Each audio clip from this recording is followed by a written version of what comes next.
Welcome aboard, it's Captain G to another update of HBG's Okinawa. So we are on turn 4.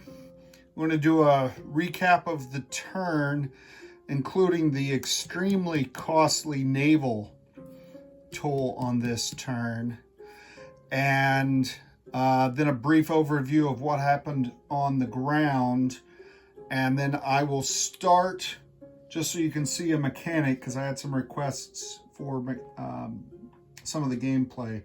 At the end of this turn, I will do the kamikaze pre-strike, initiative strike, if you will, of turn 5, and then I'll end it, and then I'll finish turn 5, and we'll go from there.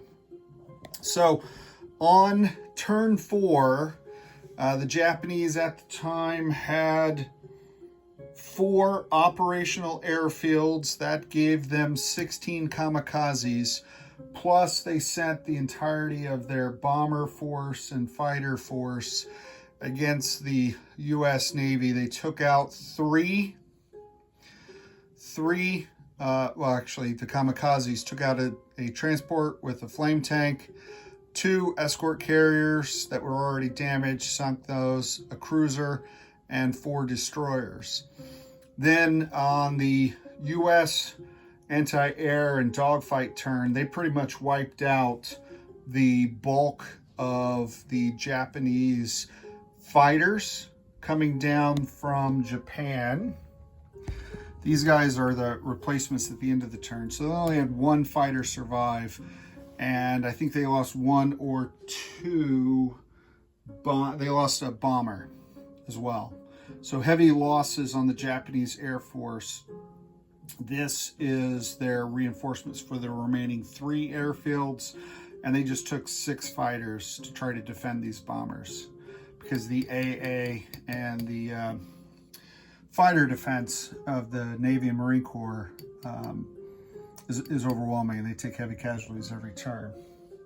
So let's go back here. So that was an extremely costly round for the U.S. Navy. And then under the naval combat phase, the Yamato and its escorting cruiser fired into the U.S. Navy, hitting a couple battleships. The Navy fired back with all of their battleships and cruisers that had range, and they had 8 hits. Wiped out the entirety of the Japanese escorting destroyers, which don't have range to engage.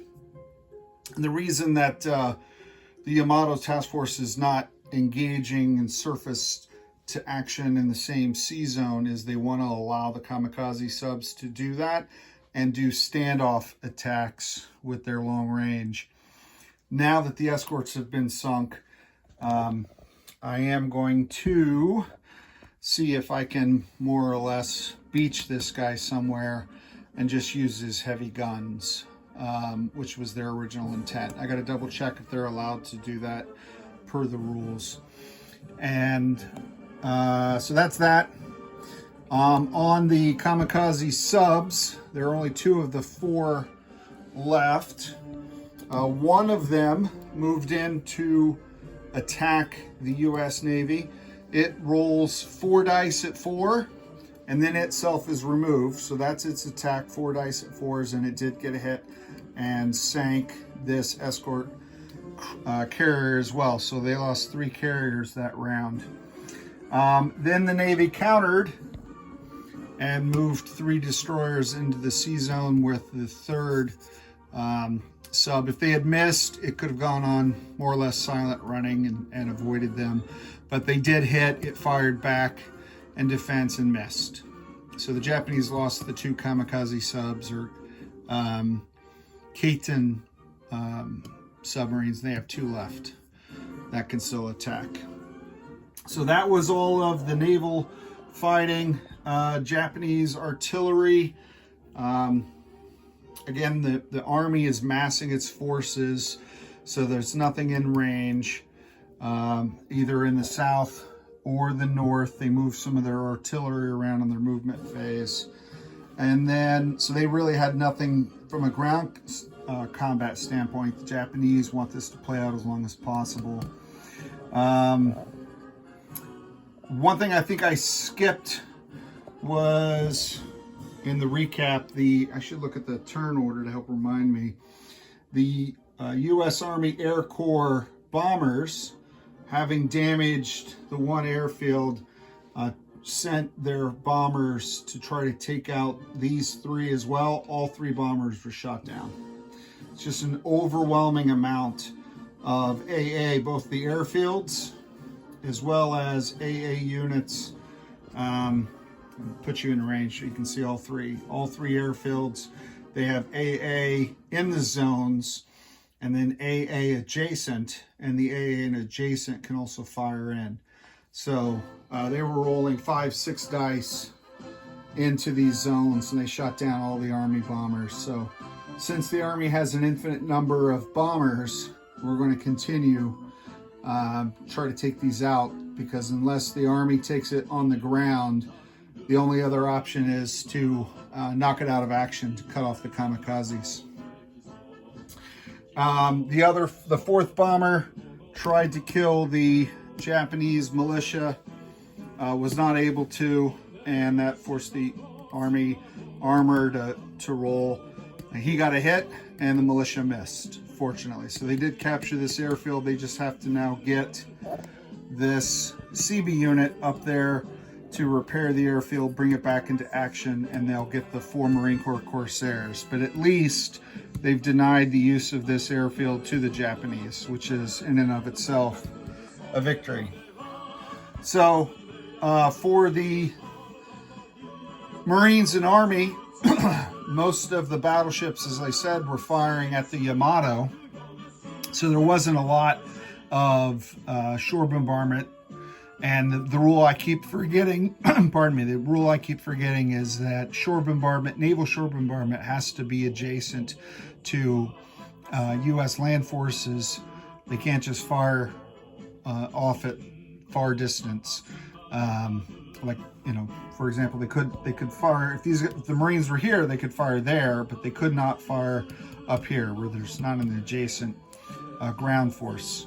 And I often forget that early on, but I don't think I really got any hits when I fired those early shots. So I'm trying to observe that rule as I move forward. All right, so the 6th Marines moved up. They're massing here. They have enough to hit this, not necessarily to take it one round, certainly, but when they hit this, they want to hit this at the same time. So they're waiting for the 1st Marines to come up, take this village, which is a victory village, and then hit this 3 mountainous zone while they're hitting this. So that'll be probably 2 turns from now. And the Army is amassing now. They've got 12 here, 12 there. They'll be able to move in. They're going to unravel this one zone at a time, starting here. So they're going to have to occupy both zones, funnel these guys in to the battlefront, so this artillery won't fire in where there's Japanese defenders, but they'll be able to pound the Army reserves that are being fed into the meat grinder. So that's a look ahead at the next couple turns, and you know, the pre-positioning and the teeing up. For reinforcements, the last row, the red dice, are all now removed. There's a big log jam here, logistics. I got to keep shuttling these guys ashore onto the beaches, take advantage of the Marines being up here now, and drop off as much as I can, get the men and material onto the island. No discernible Japanese reserves now until turn 6, besides the kamikaze replenishment, and as I mentioned before, the 2 fighters for each airfield to escort their bombers. So that ends the turn, and what I want to do now is start turn 5. First thing we do is we roll for weather conditions, and then we'll do the kamikaze movement. kamikaze attacks down here, except when the Japanese have the initiative. So we're gonna roll for weather. Looking for a low number, 12. Oh God. Oh no. I gotta check. So that's our first storm. So a 12, no air attacks this turn, no shore bombardment, no troop landings. And add 2 to the next turn weather roll. So none of those Army and Marine troops are going to land this turn. That's terrible. No shore bombardment, no air attacks, and that goes for either side. I'm going to go ahead and roll the kamikazes though, because that's just I don't want to say a madman, but that's just a kamikaze pilot ramming his plane against the ships. So I don't know if that's considered an air attack, because there is a separate fighter bomber phase from the kamikaze phase. So this is sort of the air attack. This is the kamikaze. I'll roll so you can see it, and then I'll check the rules and see what it says, and I'll let you know the next update if it's not supposed to happen. So the reason I set this up this way is there are 3 air bases. Each one gets 4 kamikaze reinforcements. 4 times 3 is 12. The U.S. Navy has split itself up into 1, 2, 3, 4, 5, 6 zones, if I ignore these 3 destroyers, which I will. So the kamikazes, as long as Japan has the initiative, can strike 2 per zone before U.S. fighters get to scramble and before any AA. So that's very powerful. So that's every kamikaze now, basically, for the rest of the game, is going to get first strike. And that basically also means that once these guys are shot down, the U.S. Navy and Marine Corps aircraft can go back to close air support that both the Army and the Marines are going to need. So we're going to start with the rolls here and here, and then we will see what we get. All right, so I'll put this up so you can see as best I can. How about that? Not bad. So here we go. So we're going to roll the zone 22 first. 2 and a 5. All right, low numbers are good for the Japanese, high numbers are good for the US. A 2 lets them strike a carrier, battleship, escort carrier, cruiser, or destroyer. And a 5 limits that to just escort carrier, cruiser, destroyer. So we look at this zone. The Japanese can kill a destroyer, 1 hit. They can damage a cruiser, or they can damage a carrier, an escort carrier. They cannot attack with the 5. They cannot attack the fleet carrier, okay? So in this case, these fleet carriers are going to avoid one of the kamikazes. The other one, I am going to tentatively hit this escort carrier, because that means it's damaged, it cannot do flight ops, and that fighter is now trapped on the carrier. There is no repair, there's no time to go back in ports. This is a theater campaign. This is not a global war. So that basically eliminates that fighter for the rest of the game. So that's this one. The second one gives them the option to hit a fleet carrier or a battleship.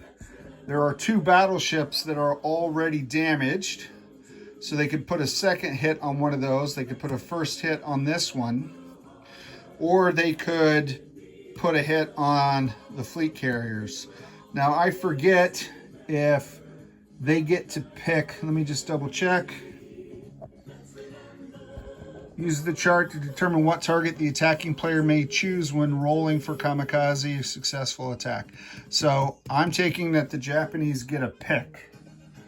I think is the way I've been playing it, because that was a question I had. So rather than hit this battleship when I have 2 wounded, or hit this carrier when this one's damaged, I'm going to put a second hit on this fleet carrier, which now does the same thing that the one hit does for this escort carrier. This carrier, one more hit sinks it, but almost as important, 2 hits knocks out its flight deck. And the tactical bomber and the fighter now are trapped on the ship.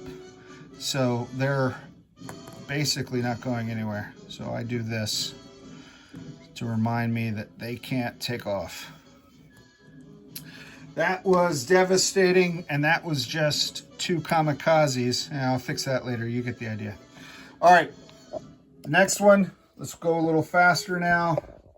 Trying to explain how the mechanism works and why, as the Japanese player, this was a lot of fun, and as the US player, this is terrifying. Oh gosh, 2 threes. So I need high numbers. Carrier, battleship, you get the point. So I got 2 hits, so I can sink a cruiser or sink a carrier entirely, or I can disable a carrier. So I'm going to disable a carrier because the air wings are different on each of the 3 carriers. This is a thing Egg and I did when we played this before. We're going to play that the Japanese have no idea what aircraft is embarked on the 3 carriers. They're just going to go after a carrier. And I'm going to put 2 hits.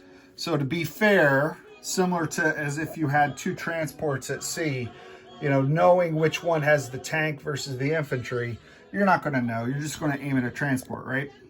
So I'm going to roll 3 dice, red, white, and blue. Or what I'm going to roll. This is just my own mechanism. And I'll start at the top, red, white, and blue. And whichever carrier has the highest number gets hit. All right, so the 9, red, got the higher number. So that means the carrier with the tactical bomber and the fighter has 2 hits on it. And it's out of action, and I lose 2 more aircraft. Oh, God. So that's 3 aircraft the Navy has essentially lost, in addition to... there you go. I'm trying to do this as quickly as possible, believe it or not. All right. So there, we're going to roll 2. So we're going to go left to right. The U.S. Navy needs high numbers here. High numbers. Good God. 4 and a 3. All right. 4 and a 3. Okay, the only difference is 4 can't choose a carrier, and there is 1 carrier, but the 3 can. No, they both can pick escorts. There's not fleet carriers there. So I can damage the escort carrier, which I'm just going to reach over here and do that. I'm going to damage that guy on the other side of the table. That knocks that aircraft out of the game. And I'm going to sink a cruiser. I'm going to do that. I'm going to sink a cruiser, take away its naval gunfire support and some victory points. So that's that one. The next one to the right of it. There we go. Finally a miss. 11 was a miss. A 7 hits a destroyer. Now, if there was, and that's why I left a destroyer there. If I didn't have a destroyer, it would move up the list until it got to better and better units. I'm just running out of destroyers. All right. So now we move to the next zone, zone 13. 10 and a 3. 10's a miss. The 3 is whatever he wants. I'm going to put a second hit on a battleship. I got to get up the damage markers. I'll put a second hit on a battleship. My fleet is getting decimated. Decimated. All right, and then zone 12, the final zone. 8 and a 7. Those are destroyers. So I can take... I have to take only those 2 destroyers. And now what that does... I think that opens it up for that sub to move in without, well, it can move in anyway, but that's not good. Or it could move through the zone. It can't go through a zone with, these subs can't go through destroyers. They have to stop. They can move into zones without destroyers, ignore these, and move into here if it wants to, say, shoot at battleships. It would have to stop because of the destroyer anyway. So that opens that up. Oh my goodness. All right. Well, there you go, folks. I will double check the rules if kamikaze attacks count as air attacks. Part of the reason I think it does not is you constantly get these kamikaze attacks based on your air every time. And it's sort of a use or lose is what I'm used to with these kamikazes. So that's it. That's the end of 4, the beginning of 5. The U.S. Navy is getting decimated. The Army and the Marine Corps need to move and move quickly and get control of these island zones. Hopefully that you enjoyed seeing how the Japanese kamikaze and Kaiten submarine targeting works. This is Captain G, over and out.